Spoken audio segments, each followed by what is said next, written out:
The following podcast may contain adult language and an abundance of salt. So get your radio transmitters ready, people. We're talking The Vast of Night.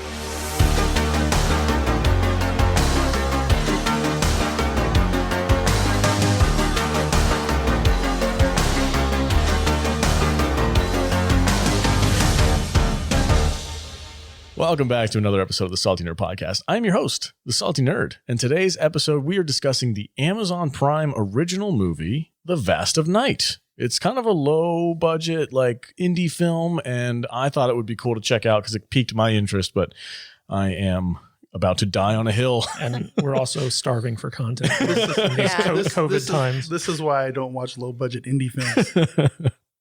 Okay, I'm going to read you the synopsis. Go ahead. Like how everyone in the first 20 minutes of this movie speak. Should I talk over you while you do it?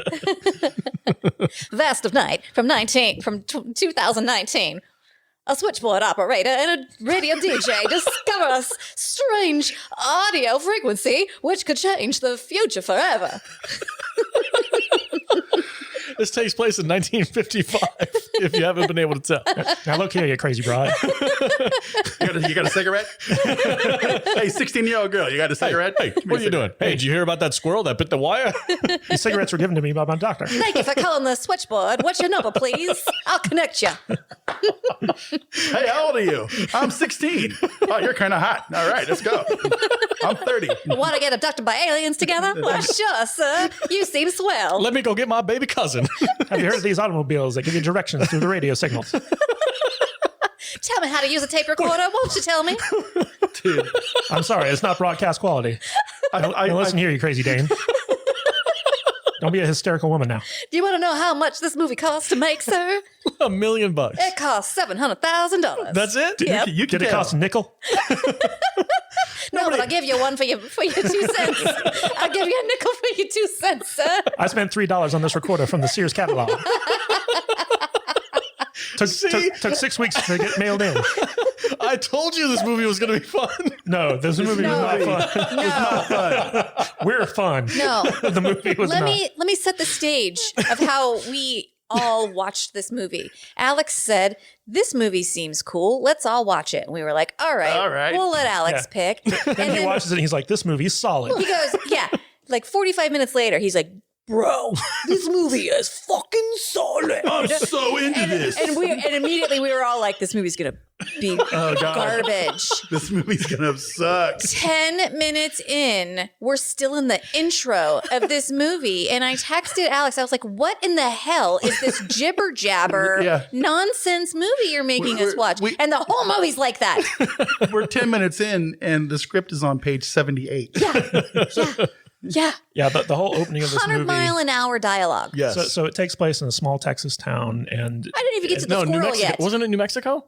New Mexico, Texas, whatever. Yeah, it's New Same thing. Mexico. It's New Same thing. Mexico. Because Whatever. It kind of centers around this local basketball game for the school, and all these people have gathered to watch the basketball game. you know, one time a squirrel ate a wire. Yeah. And when they found it, the wire was still in the squirrel's mouth. The entire first 15, 20 minutes, it's following around some of these characters, and they're all talking over each other, and they're talking about the most inane, stupid stuff. We hear the squirrel story 3 fucking times. Yeah. I'm going to swear, and you're not going to do anything about it, Alex. Yeah. So like after the first 20 minutes, I think Jude Vader and myself are just like, why are we watching this movie? It was hard to get through. This is it took me 8 hours to watch this 90-minute movie. Dude, I was so into it. I loved it. Everything that you guys hate is something that I was like, I don't want this to be is on cool. this show with you anymore. This was fun to me. I love because what impressed me about it is because all of this dialogue is one shot. So you have these actors and the extras, the hundreds of extras out of this basketball game who are acting for like a solid 7-8 minute clip. And they're doing their dialogue and they're interacting with people. And there's people that come in and interrupt them. And it's all done completely no cuts at all. And I'm like, that's impressive to me. Here's what I think. There were hidden cuts in there. Here's what yeah, I think. yeah. I think that you did not watch this movie, but you watched some YouTube tutorial about people talking about this movie, and Nope. they told you what to say. Nope, I And haven't. You made us watch No. it as a prank. No, I never watched any reviews on this. I went in completely blind. I had no idea what it was. I saw the trailer on Amazon. I watched the trailer and I was like, that looks cool. I Have can't other stand people you. bothered to do reviews on this? Oh yeah. Oh, yeah. Chris Suckman did one. I didn't watch it, but How do what's you his know name? that then? Because I saw it on his freaking thing when I was typing in. Like, there are quite, a few YouTube reviews on this. So this was like a micro budget independent film. It was made for $700,000. And Alex is right. Technically, this movie is very well made. Thank you. For the amount of money they spent on it.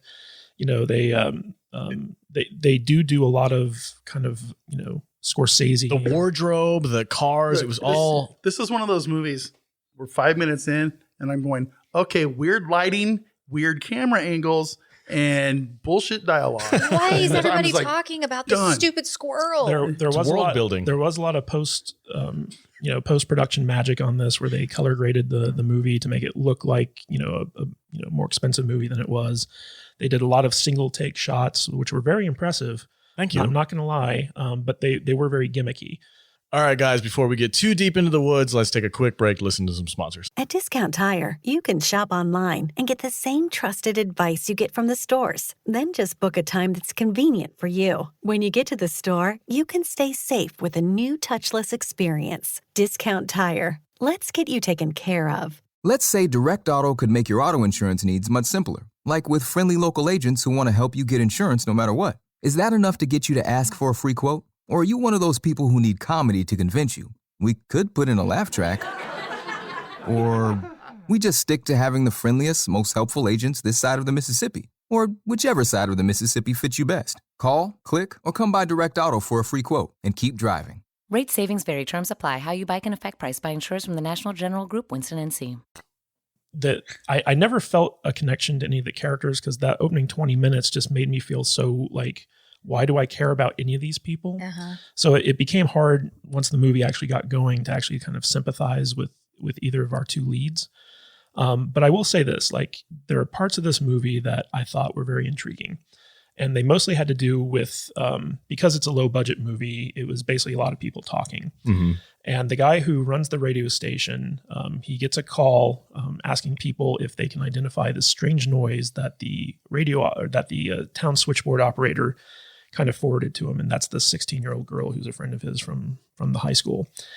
And so he gets a call from a former like U.S. Army guy who tells him this story about like basically like helping to build a cover up for a UFO. It was basically like the Roswell story, Yeah. more or less. And it was, they had these really long takes of just like people's reactions as he's Dude. telling the story. We never see this guy's face. I was completely glued to Yeah, my it- freaking it screen. was fascinating. It was amazing. It was really well done. The camera doesn't move. I was bored out of my mind. Get out of here, dude. I was sitting there. I was just like listening to this guy talk. And of course, You're it's- literally shaking in your chair I'm over s- your excitement fucking love this over movie. a phone call. dude, it was so well done. Because it had It that was like not. it had that grainy, like 1950s radio, like over the phone kind of feel if to you're it. into radio dramas. I love that kind of stuff, dude. When I was a kid, I thought about being like a radio, radio guy. The actor that they got to tell this story was really good.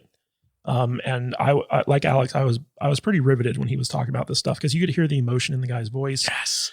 Basically, like he was talking about how he got sick for working on this secret military project, and how he kept in touch with some of the other guys on his detail, and how they were also getting It's a sick. fascinating story. Yeah, and they were talking about how like they actually kind of did some amateur investigation into these sounds. And then the second part of the movie that I found really interesting was pretty much the exact same thing, except they go to this old lady's house and she tells them her story about how her son got abducted by people from the sky. Yeah. And that in and of itself, I thought was also fascinating, because it was just like this really long take just on this woman, this actress. And it felt like a play almost, because they basically didn't cut away from her and she just told her story. And it was like, she did it really, really well. I was sold the entire time. Like the whole time you're listening to this, like I love the freaking alien stories and the Bigfoot stories that you hear on podcasts and stuff where people recount like, oh, I was camping and I heard this weird noise. Like that kind of stuff gets me. And when they presented that in this movie and the way they did it, where it was just like, if it was like a Twilight Zone, but very intense. And you're just sitting there listening to this old woman talk about how her son was abducted by aliens. And I'm just like, I believed her. I believed it 100%. I believe the guy on the radio call, the military dude. I was like, yeah, man, that freaking shit happens. Like, I was so sold by how well this movie sucked me into the atmosphere of it all. I was just like, I was into it 100% from the start to the finish. I didn't mind the over talking, fast talk dialogue because I felt like it kind of sold the atmosphere of the movie with it being in, these young teenage kids in the 1950s, and they're on the cusp of this new technology with radio recorders and all this other stuff. Like, I felt like I was one of them, and I kind of was like excited for them because they were learning about all this new equipment and all this new technology. And I'm like, and the film, yeah, man, this the is film cool. uses this weird framing device where basically the opening shot is of like this 1950s TV. Yeah. And it's basically an intro for this Twilight Zone ripoff called the Paradox something or other. Paradox Theater. Paradox Theater. And the episode is called The Vast of Night. And then like they go to basically the movie that we see. And throughout the movie, they keep cutting back to these shots of like what we're seeing play out on a TV screen to remind you that this is basically an episode of this Paradox Theater. And so like in a way, it's just like a feature length version of a Twilight Zone episode. It's very strange. And they, when I was watching this, like there's so many things in here that it was giving me flashbacks to film school, because there are moments where, especially like in those long sequences where we're listening to the guy on the radio tell his story, where like the screen will just go black, like it'll just fade to black and it'll stay on a black screen while you're just listening to this guy's voice. And it does this a couple times throughout the movie where it just cuts to black for some reason. And when I was in film school, like if you didn't have the money to have like certain effect shots or whatever, you would just cut to black and have like the sound effects play of like, a car blowing up or something like that. And it was very kind of like, just kind of chintzy and low budget. But like I can appreciate the creativity and the innovation that went behind this movie. Like they have this one tracking shot in this movie, which kind of shows you where everything is in relation to one another in a small town. It's a full no cut scene where basically what the director did is he gave the camera to a kid that had a little like a little go-kart, and the kid took the camera, placed it on front of his thing, and then just drove through this town from point A to point B, no cuts, and then you go into the basketball game seamlessly. It gets picked up and you go around the crowd. There are hidden cuts in there, but well, it looks like one shot. Yeah, it looks like one shot. It's very seamlessly done. That kind of stuff gets me, man. I love how freaking how. And this I was riveted. No, you weren't. I was drawn into the movie. And this is one of those things. It took them a year to edit this movie because they were just kind of going as they got the money for it. And they did a lot of post processing on this movie to give it like a big budget feel, even though like it was under $1 million for this movie. In fact, when they were scouting for like the gymnasium that the basketball game takes place in, they actually had to spend $20,000 of their own budget to remove the 3-point line because it wasn't period accurate. Oh, that's awesome. Yeah. So like a big chunk of their budget just went to like getting rid of like this free throw line in this basketball court. But I mean, there's so many things about this movie that I can appreciate. But overall, like I just didn't enjoy this movie all that much. It wasn't that enjoyable. You guys were just bored? Is that all it was? I'm going to go ahead and reenact one of my problems of this movie Go ahead. for you. Ma'am, please tell us your story. And I don't mean to rush you or be disrespectful, but we're on a time crunch here and you got to hurry up and tell us your story. 30 minutes later. Okay. I'll tell you my story. And also that couple that just comes out of nowhere that the main characters meet up with. Yeah. We kept going like, who are these people? Yeah. We never introduced them. They just kind of showed up in the middle of town. They're like, did you see that UFO? But I will say that scene where they're in the car and they're playing that woman's alien talk, and the people just start staring up at the ceiling. Like that was creepy. Yeah, I like that. It had some good elements to it and I think I would have liked more of that. Yeah. Yeah, that was the best part. And it lasted 5 seconds. If they could have like moved the story along, I would have enjoyed this movie a little bit better. But instead, we get 15 minutes at the beginning of them talking about their stupid tape recorder. Yeah. It's just, well, I'm afraid to talk in a tape recorder. I don't know what to say when the microphone's on. I get that because, this is what we do here, but I'm not as nervous as I used to be. But still, it was just a weird introduction to the movie. It's just Took them 2 weeks to film this movie. That's awesome, I'm man. I surprised. don't know. I don't know. This is the like, quality of the actors they got for this were really good, though. tell me about it. For like these young, like nobody knows who these people are. They did a really freaking good job. And then they were abducted by aliens. Maybe We'll never hear from maybe them they again. were aliens. Who knows? And they were telling a true story. Should we talk about the ending since we're talking about? Yeah, we're gonna spoil the heck out of this movie. So if you haven't seen it, Don't bother. don't bother. So the ending, they actually do what I felt like was a pretty freaking cool reveal with the alien spaceships at the end. It felt very like Close Encounters to me, and with the build up, admittedly, is a slow build up. With a slow build up, and you keep hearing the sound over the recording, and they're all talking about what it is. You're getting these different accounts from people. And then finally the payoff at the end, you see just like these immense freaking spaceships in the sky with the lights and everything. I was just like, that was great. It was a little nerve wracking because you got like this nervous feeling from all the people in the town were like kind of freaked out about it. It's got like this Twilight Zone vibe to it. Like one of the interesting things about this movie is that the main characters, as they learn more about, these aliens from the people who call into the show and the old women that they go to interview, it kind of becomes obvious that the mythology that's being built around this stuff is that the aliens use this radio signal to kind of communicate with one another, but also to implant thoughts into people's heads. And the aliens, basically, they don't like attention. So what they try to do is they try to abduct people who are isolated. And so one of the theories is that this radio signal that the aliens are broadcasting is specifically meant to pull certain types of people away from groups so that they can be abducted.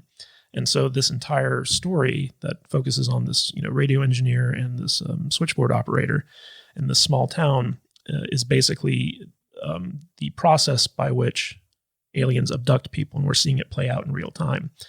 And so eventually the signal, as they're investigating this stuff, and we get the kind of mythology from the ex-army guy and the old woman, we get the sense that these aliens are actually kind of malevolent. Like they want to basically control our thoughts. They want to study us. They want to take us away from our homes, and they want to create massive amounts of strife and war and get rid of free, independent thought. And that's do butt things. and that's kind of like the through line of the mythology leading up to the big climax of this movie, which is basically the main characters are out in a field. They see these UFOs, and then the final shot of the movie is just this audio recorder that they've been carrying around with them, covered in either ash or dirt or something, and the people are gone. And so like you're led to believe that they were abducted by these aliens, just like the old woman's kid was. But you don't really know. Like, were they abducted? Did they die? Were they incinerated? What happened to them? Freaking Twilight Zone, man. These big brain aliens came down out of the ship. They went, nah, nah, nah, nah. And then they blasted them and turned them into ash, and they went back up to their ship. Mars attacks, basically. Yeah. I don't know, man. I do not apologize for making you guys watch this movie because I had a blast. I was sucked into this thing so quickly. So selfish. It was awesome. What's crazy is the 16-year-old girl who was the switchboard operator. She had her like little sister, like 3-year-old sister, with her when they got abducted. Yeah, I was like, did the baby get abducted too? Baby got abducted. She was like, "Why are you bringing the kid with you?" Well, there's nobody home. I can't leave him there. Like it was. I don't know. And they said it just like that. Yep, they did. It was very 1955-ish talk. You know what I mean? It was. They went out of their way to make you feel like you were watching something from the 50s. I don't think anybody in the 50s actually talked like that.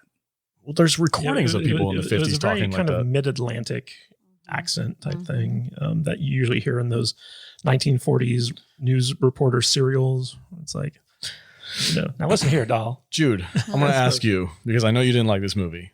Okay. Do you enjoy old like Twilight Zone episodes? Are you into that kind of thing? Yeah. Okay. So what about this? Because this movie very much tried to be like that. So what would have sold you more and made you enjoy this movie more? If you would change anything, what would you change to make you enjoy this movie? I would have not watched this movie. No, come on.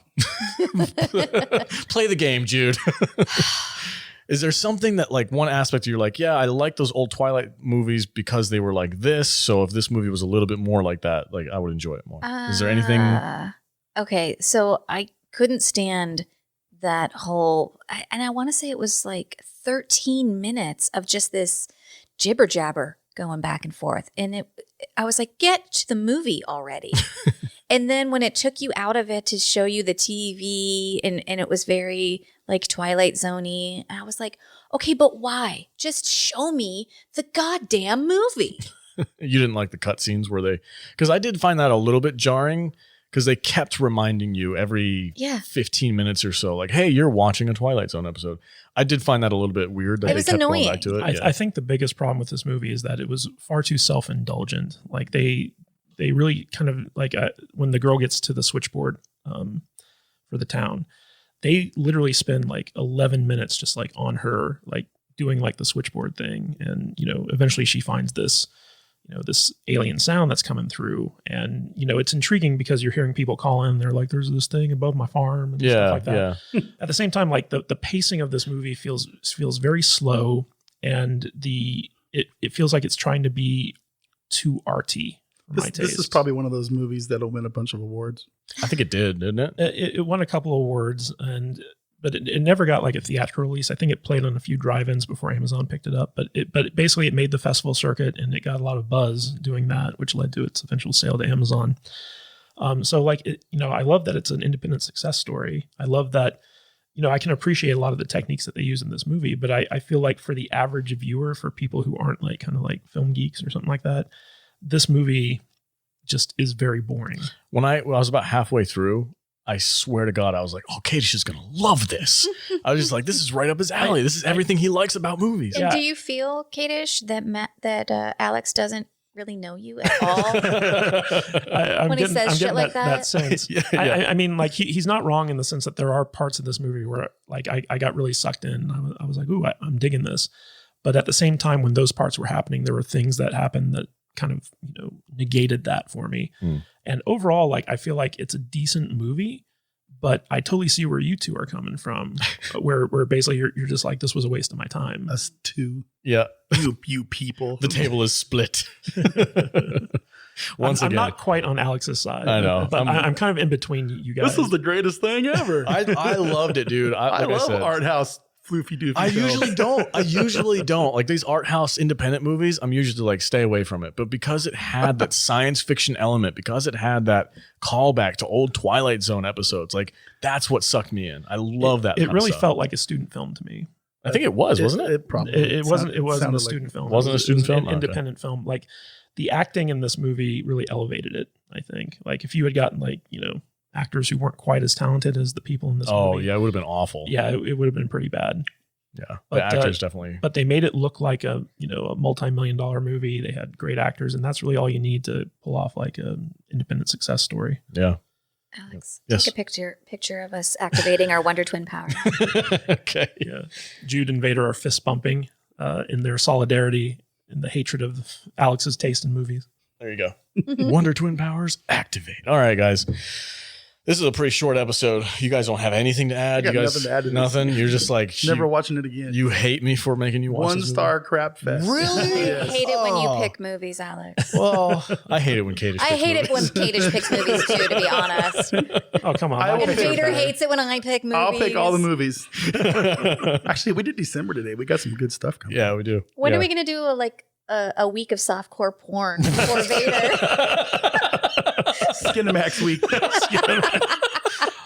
Like the Emmanuel movies week, You just see me just blush the entire time. Red Shoe Diaries week. Skinemax movie. It's like, I want the full penetration shot. Can we do Women in Prison You week? can edit this out, right? I don't know. Maybe. You better. We need it to pad out the episode. Vader. None of I us want have some- anything else I to need say. some vagina with some penis in it. Come on. Pouring it up. Turn it up. Do our focused review of Orgasmo. Oh my god. Zach and Mary make a Now he porno. has to. Yeah, That's a good. I would watch that. We need to do a Kevin Smith week. Yeah, We guys. should do a porn parody week. Zach and Miri. I don't know about that, Jude. Dude, we'd get a lot of views. Yeah. We could do Orgasmo We could do, and like, Zach and Mary. Hashtag porn. It'd be great. I bet you we'd get 1,000 new viewers. Yeah, we could do the Game of Thrones parody, Yes. porn parody. God. All right. Ooh, the Star Trek porn parody. Was it Sex Trek? This Sex Trek. this went way off the rails. I'd be like, I gotta go to the bathroom. Yeah, let's not watch that I need, like, together. 5 minutes. I'll be right back. We're so much more excited to watch any of those than we were Vast of Night. Oh, come on, man. For nerds like me, I highly suggest you go check this out. It's on You are Amazon one Prime. of a kind, there sir. are no nerds like you. Yep. It's free. It's fun. It's cool. It's not fun. It is fun. You They guys did are break crazy. the cookie cutter when he got made, huh? Yeah. You know, it's funny because like I watched the trailer for this movie like months ago. And after watching the trailer, I was like, nope, this looks boring and stupid. And here's Alex. And when Alex, when Alex told our group, he was like, hey guys, I got an idea. This movie looks really solid. You know, it's about aliens. I think we should watch it. And I was just like, no. Oh, and There's when no that, aliens in it. when that happened, like Kadish was late to the group chat thing. Yeah. So we, like, Vader and I had already agreed to watch it by the time Kadish found out about it. And you should have seen his face. I had to be in the living room with him when I was like, hey, did you see the Focus chat? We're going to watch this movie. And he was like, oh. I was like, I don't want to watch Yeah, that. I fully expected him to pick up his phone and be like, bullshit, we're watching this. I was like, don't start a fight with Alex. He tried. I texted the group. I was like, please, let's not watch I was this. like, look, if it sucks, you guys can make fun of me next week. Just watch the movie. I don't mind making fun of you. Yeah, it's Once in a fine. while, It makes it it's for all a good. fun podcast, I think, sometimes when there's one person who's like, I love this. And everybody's like, you're trash. I feel like this is one of those, I warned you. Didn't I warn you situations. We're totally hashtagging and adding at the people in this movie. Go ahead. I loved it, man. We talked about your garbage movie. I like it. I feel like Wolf Cop yeah. I feel like Wolf Cop was a much better bad indie movie. We like Wolf Cop Wolf is Cop awesome. better. I think I got some fans of Wolf Cop this week at work. Yeah. Oh, It's man. like, dude, you got to go check this Wolf Cop movie out. Dude, Wolf Cop 2 is legit. Wolf Cop 2 is awesome. I haven't seen Another it yet. Wolf Cop. Yeah. We need to watch it. Well, Oh, I'll do it's that much better than the original. Actually. I didn't like it's the like original. it's the Godfather 2 of werewolf movies. one. We could do that focus show on Christmas Horror Week. Yeah. Yeah, we could. That's true. All right, guys. That's our discussion on The Vast of Night. Apparently, well, I mean, Kadish did do a little bit of praising of it, of some of the technical stuff. So I appreciate that. It's not a terrible movie. Yeah. It's just kind of a Also boring, not a good one. boring and indulgent is what I'd call it. Okay. All right. You said one Yeah, star. so run right out and watch it. I already said one star Crab Fest. Yeah. Jude, give it a rating or a rating. Skip me. Okay. I'd give it 2.5 out of 5 abductions. All right. I highly suggest that you go check this out. I think it's worth a watch. But if you are more on the side of the other side of the table, If you like movies like Sahara and 47 Ronin and you hate Goonies, you will love this movie. I give it a 1.5 tape recorders out of 5 tape recorders. I give it 1.5 Crazy Broads out of 12 Crazy Ronin. I give it. I got to get mine in. I got to try it. I give it one underage smoker out of 5. go check this movie out. It's free. Don't. 16-year-old Don't. girls smoking cigarettes. All right.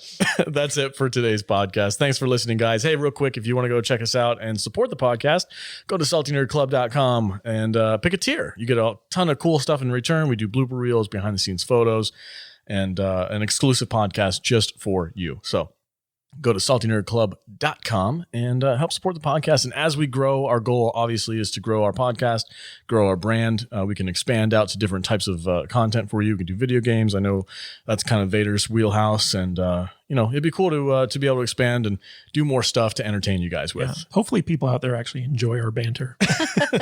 Otherwise, we're just doing this for nothing. I hope that you guys enjoy our hatred of each other and when we tear each other down. I hate all you guys. Don't even know what I'm doing here. Wait, Kadish brings donuts. Why are we friends? You guys all suck. All right, guys. Have a good one. Enjoy your day. Did you? Well, are we going to do our... Oh, I'm sorry. Yeah, that's right. Where can we find everybody on the socials? Let's all at the same time say it. Okay. You can find me. Find me at- at yeah, IMG. Twitter and Parlor. Did you hear about that squirrel Squirrel. who bit the wire, and when they found him, the wire was still in his mouth? Yeah, at Matt Vader 74. Everywhere. Do it now. Okay, bye. Go get it, kids. Jude, where can they find you? You can find me at I am Jude Juju on Instagram and Twitter. Matthew Kadish. At Matthew Kadish, Kadish, on Twitter and Parler and cagersbooks.com. All right. I am your host, The Salty Nerd. You can yell at me on Twitter at salty_nerd and tell me how trash this movie was, and I will fight you. All right, everybody. Have a good one.